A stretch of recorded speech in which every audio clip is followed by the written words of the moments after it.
Ayan, what's up dribblers at mga shooters, kamusta?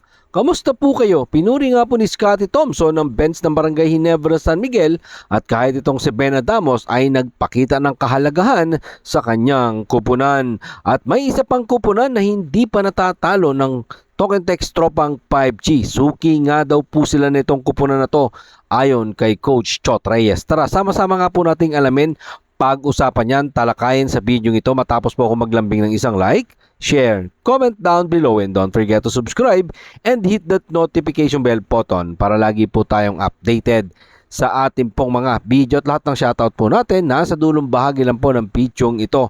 Maganda ang nakikita ni Scottie Thompson sa kabila ng kanilang pagkatalo sa kamay ng NLEX Road Warriors 89-86 sa pagpapatuloy ng 49 season ng PBA All-Filipino Cup. Sinabi nga po ni Scottie Thompson at binigyan niya ng papuri ng dating NBA itong Barangay Ginebra San Miguel bench player matapos silang magpasiklab nang habulin nila ang 17 points na lamang ng Road Warriors at binigyan nila ang Gin Kings na lumaban sa endgame. Narito po ang sinabi ni Scottie Thompson sa ulat ng fast break. I think our bench talagang maganda yung pinakita nila to bring us back in the game. Maganda nga naman kasi talaga ang inilaro nila Ben Adamos, Nards Pinto, rookie RJ Avarientos. Imagine mga shooters, down sila sa third quarter.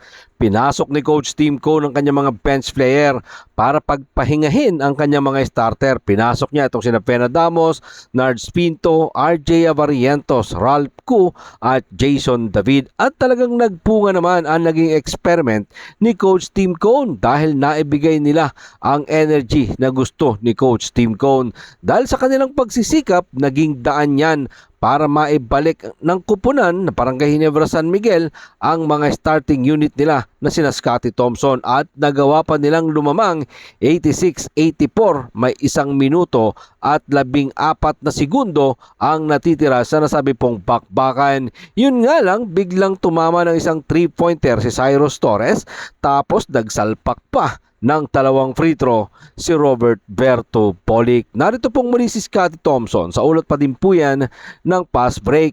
Nagkaroon ng energy yung starters, especially down the stretch, but they, Road Warriors, gumawa ng magandang play at the crucial time. Kaya ngayon mga shooters, laglag nga po itong Barangay Ginebra San Miguel sa 2-2 win-loss record at kailangan nilang mag-regroup ngayong Saturday dyan sa Pampanga kung saan yan nga po ang itinuturing na home court ng Converge 5Xers.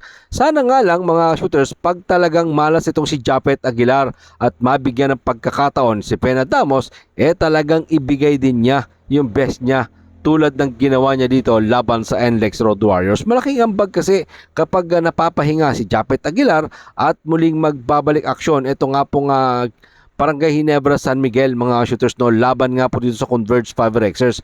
Abangan po natin etong si Ben Adamos kung magiging consistent nga ba siya at yung kanyang playing time at syempre yung effort niya sa loob ng basketball court. Yan ang aabangan natin mga shooters, no, yung consistency ng ikot ng tao mo, especially etong si Ben Adamos ay mabigyan nga po ng playing time. At pag-usapan naman po natin itong Token Text Tropang 5G. Sa kabila pala ng 2 sunod na kampyonato ng Token Text Tropang 5G, ngayon ay naghahangad pa ng Grand Slam. Sa kabila niyan, meron pa pala silang kupunan na hindi natatalo sa buong season. Kasi mamaya, susubukan nilang muli ang Tira Firma Chip 5 PM. Diyan po yan gagawin sa loob ng Phil Sports Arena sa Pasig City. Sa kanilang 2 huling bakbakan, natalo sila ng Tira Firma Chip. Noong una nga po ay noong September 19, 2024 sa Governor's Cup 84-72 at matapos yan, natalo ulit ng Tira Firma ang Token Text Tropang 5G sa kanilang nakaraang Commissioner's Cup January 22, 2025, 117-108 at ang malupit doon yung 2 upset na yan ang tanging panalo din ng Tira Firma sa season na iyon. Sa ngayon, meron silang record na 1-4 win-loss record at eto naman Token Text Tropang 5G ay mayroong 1-3 win-loss record. Ang tanging panalo naman nga po ng Tira Firma ay laban pa sa Phoenix Fuel Masters, yung kanilang opening game, 95-86 87. Yan ang kanilang unang laro sa Philippine Cup at ngayon gusto nga pong tiyakin ni Coach Chot Reyes na hindi na ito mangyayari pang muli. Narito po ang mga sinabi ni Coach Chot Reyes sa ulat ni Roven Tirado ng Spin.ph. Suki kami, meron kaming 3 sunod na araw na nakatutok sa practice para makapaghanda para sa game na ito. Mataas nga po ang moral ng Talking Text Tropang 5G sa ngayon kasi galing sila sa isang magandang panalo laban siyempre sa San Miguel. Firmen 89-84 last Sunday. Mga shooters yan ang ginawa. Ito naman pong tira firma galing sa 4 na sunod na pagkatalo matapos nilang talunan ng Phoenix Fuel Masters sa kanilang opening game. Tapos last Sunday, tinampakan sila ng Magnolia Chicken Templados 127-94. Kaya naman laglag sila ngayon sa 1-4 win-loss record. Nung huling tinalo ng tira firma ang Talking Text Tropang Giga sa kanilang bakbakan sa loob ng Inares Center sa Antipolo City, last Commissioner's Cup, kumamada nga po ng career high dyan, etong si Mark Nonoy na nag-ambag ng 33 points. Nakaisa na ba or makakaisa nga ba etong Talking Text Tropang 5G or mabibigo pa rin sila sa kamay ng tira firma jeep?